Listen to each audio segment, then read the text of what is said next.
Imagine a leader whose name inspired respect from both his allies and his enemies. A man who united divided Muslim lands, defeated the Crusader armies, and recaptured Jerusalem after nearly 90 years of Crusader rule. His courage, wisdom, and mercy made him one of the greatest leaders in history. This is the story of Salahuddin Ayyubi, also known in the West as Saladin, a man whose legacy continues to inspire millions around the world. Welcome to Timeless Chronicles, where we explore the stories that shaped our world. Before we begin, if you enjoy history and want to learn about the people and events that changed civilization, consider subscribing and turning on notifications so you never miss a new documentary. Now, let's travel back to the 12th century, a time of war, political division, and the Crusades, a time when one extraordinary leader would rise to change history forever.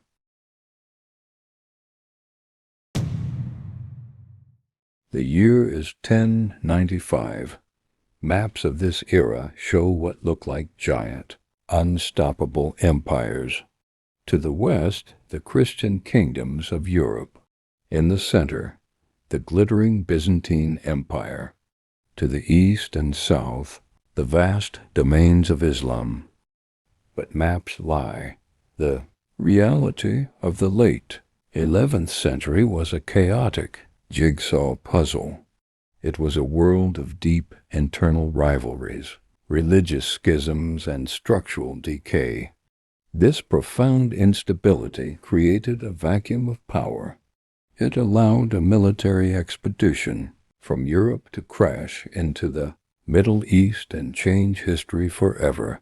This is the story of the world before Saladin, a world of chaos, waiting for a unifier.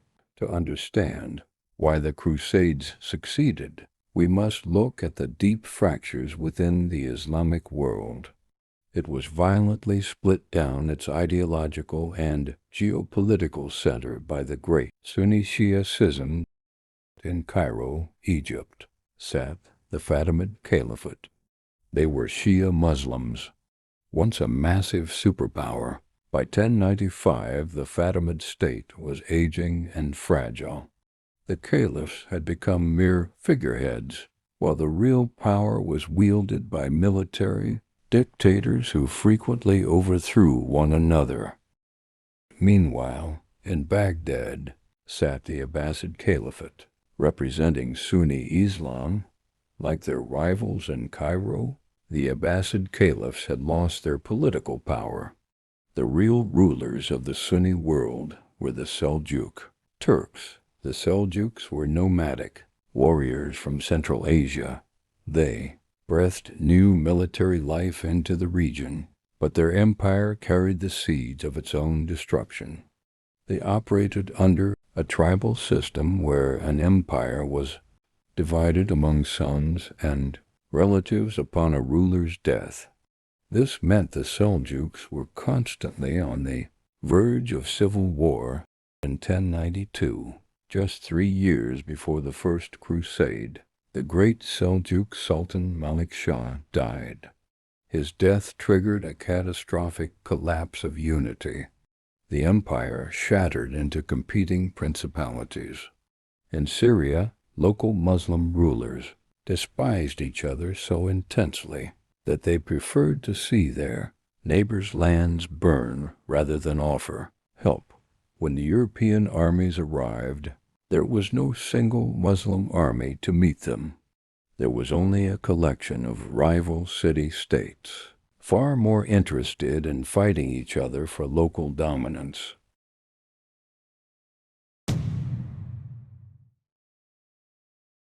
Now, let us turn north to Constantinople, the heart of the Christian Byzantine Empire. To a Western European, Constantinople was an absolute marvel of stone, marble, and gold. But Byzantium was an empire living on borrowed time. It was plagued by palace coups, economic instability, and a decaying military infrastructure. The catastrophic consequence of this decay arrived in the year 1071 at the Battle of Manzikert.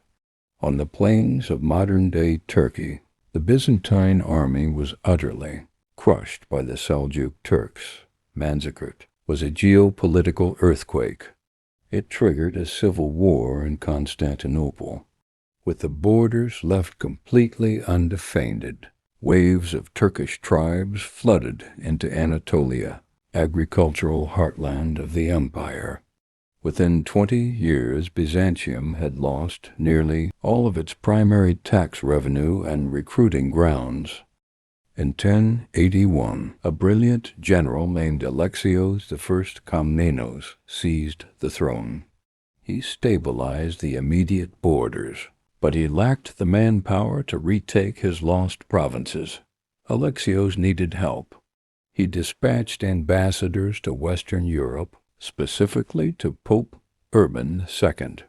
His request was highly specific and pragmatic. He wanted a force of professional Western mercenaries to help him push the Turks back.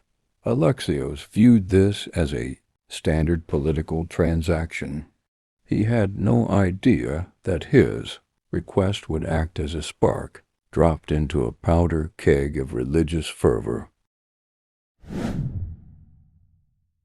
To understand why the West responded with an exodus of tens of thousands of fanatical warriors, we must look into the soul of 11th century Western Europe. Europe at this time was dominated by the feudal system and the Catholic Church. The feudal system was an intensely violent social structure. It was an elite society of knights and lords whose entire identity depended on warfare. Because Europe was fragmented, these lords spent their lives engaging in brutal private wars against one another, devastating the countryside. At the exact same time, the papacy was undergoing a radical revolution. The popes wanted to establish supreme moral and political authority over all of Christendom. In 1095, Pope Urban II saw his historic opportunity. At a church council in France, he stepped out before a massive crowd and delivered one of the most influential speeches in history. Urban painted a horrifying picture of Christian pilgrims being persecuted in the East. He told the assembled knights that their private wars in Europe were sinful. "Why slaughter your brothers for scraps of land here?" he asked, "when you could go to the East, rescue the holy city of Jerusalem, and claim rich new lands in the name of God?" Then Urban offered a radical spiritual reward, a complete indulgence washing away the sins of anyone who took up the cross. The crowd erupted into a chant that became the battle cry of the Crusades. Deus vult, God wills it. Urban had touched a deep nerve. His speech triggered a massive populist movement. The first waves were disorganized mobs of poor peasants who were quickly wiped out by the Turks. But behind them came the real armies of Europe, the Prince's Crusade, consisting of tens of thousands of heavily armored knights.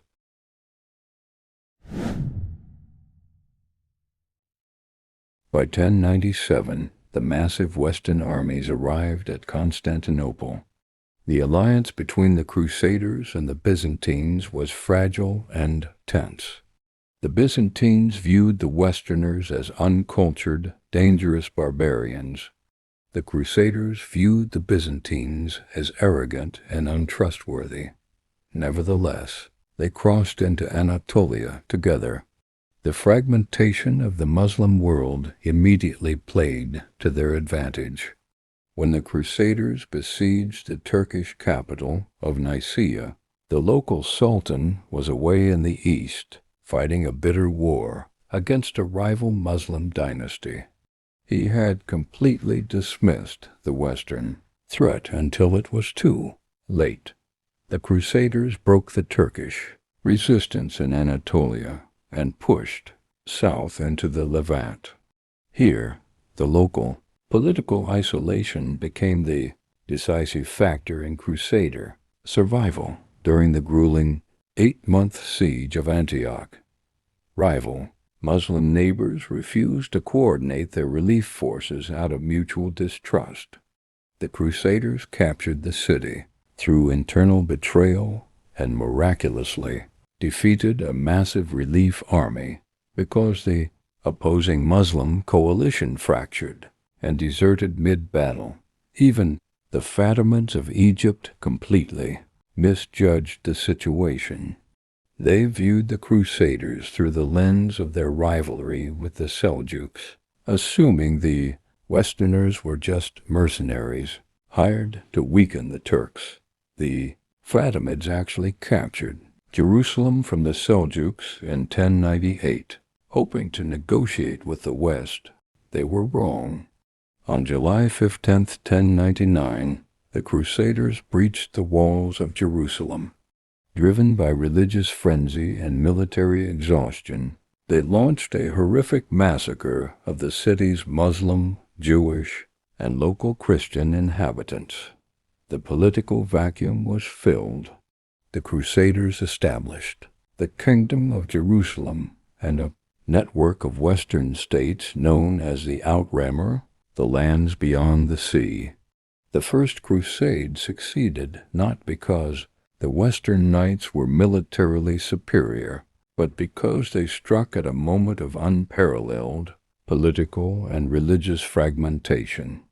The Islamic world was a house divided against itself, paralyzed by the Sunni-Shia split and fractured by petty warlords.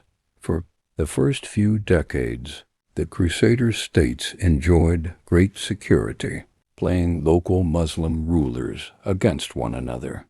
But the shocking brutality of the fall of Jerusalem had planted a seed. Deep within the religious centers of Islam, a counter-crusade movement began to stir. Scholars and leaders began to preach that the loss of Jerusalem was a divine punishment for disunity. They called for a revival of jihad to unite the fractured lands. This movement would take decades to mature. It would require leaders like Zengi and Nureddin, who used religious unity to bind their people together. And it would be under this shadow that a young officer would rise to ultimate power, a man who would finally heal the deep fractures of his world, conquer Egypt, unite Damascus, and encircle the Crusader kingdoms. That man was Saladin. But before Saladin could build his empire, he had to inherit a broken world, a world forged in the fires of 1095, where chaos had reshaped the map forever.